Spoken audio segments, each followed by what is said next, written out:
కొత్త రేషన్ కార్డులు ఇందిరమ్మ ఇండ్ల కోసం దరఖాస్తు చేసుకునేందుకు మరో అవకాశం ఇవ్వాలని నిర్ణయించింది రాష్ట్ర ప్రభుత్వం.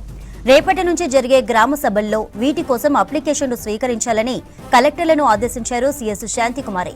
దీనికి సంబంధించి గైడ్ లైన్స్ తో సర్క్యులర్ పంపించారు. గ్రామ సభల్లో కొత్త రేషన్ కార్డులతో పాటు ఇప్పటికే ఉన్న కార్డుల్లో పేర్లు చేర్చడానికి దరఖాస్తులు స్వీకరించాలి. ఒకే కుటుంబం నుంచి వేరుపడుతున్న కుటుంబాలకు కొత్త కార్డులు ఇచ్చేందుకు అప్లికేషన్లు తీసుకోవాలి. కుటుంబ పెద్దతో పాటు ఇతర కుటుంబ సభ్యుల వివరాలు, వారి ఆధార్ కార్డులు, కులం, మొబైల్ నంబర్, చిరునామా వంటి వివరాలను తీసుకోవాలని గైడ్ లైన్స్ లో స్పష్టం చేశారు. కొత్త రేషన్ కార్డులు ఇందిరమ్మ ఇండ్ల కోసం దరఖాస్తులకు సంబంధించిన మరిన్ని అప్డేట్స్ అందించడానికి వెంకట్ లైవ్ లో ఉన్నారు. వెంకట్, మరోసారి అప్లికేషన్ల అవకాశంపై వివరాలేంటి? Good morning. నిన్న రాష్ట్ర ప్రభుత్వం కొత్తగా మరోసారి మార్గదర్శకాలు జారీ చేసింది.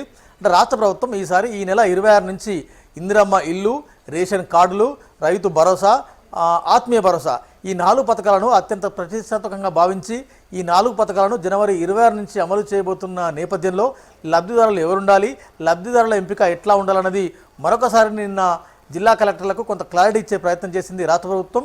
ఈ మేరకి రాష్ట్ర ప్రభుత్వ ప్రధాన కార్యదర్శి శాంతికుమారి నిన్న లేట్ నైట్ ఒక ఉత్తర్వులు జారీ చేసింది.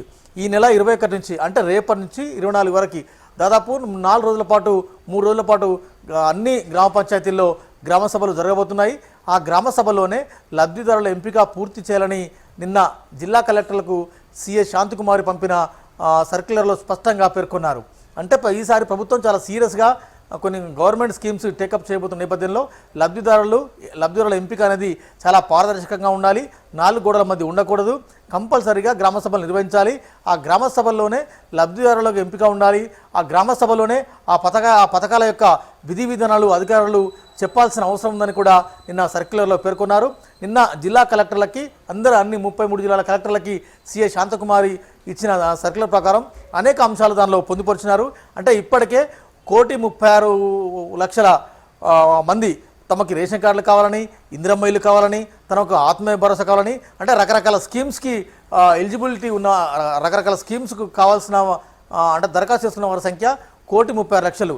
ఇందులో దాదాపు 41 లక్ష కుటుంబాలు ఉన్నాయి. అంటే 1,36,00,000 మంది దరఖాస్తు చేసుకున్నారు. వారందరినీ వివరాలను కూడా ప్రభుత్వం ఎవరెవరు ఆయా పథకాలకు ఎలిజిబిలిటీ అనేది కొంత వివరాలు సేకరించే ప్రయత్నం చేసింది, కొంత డాటా సేకరించే ప్రయత్నం చేసింది.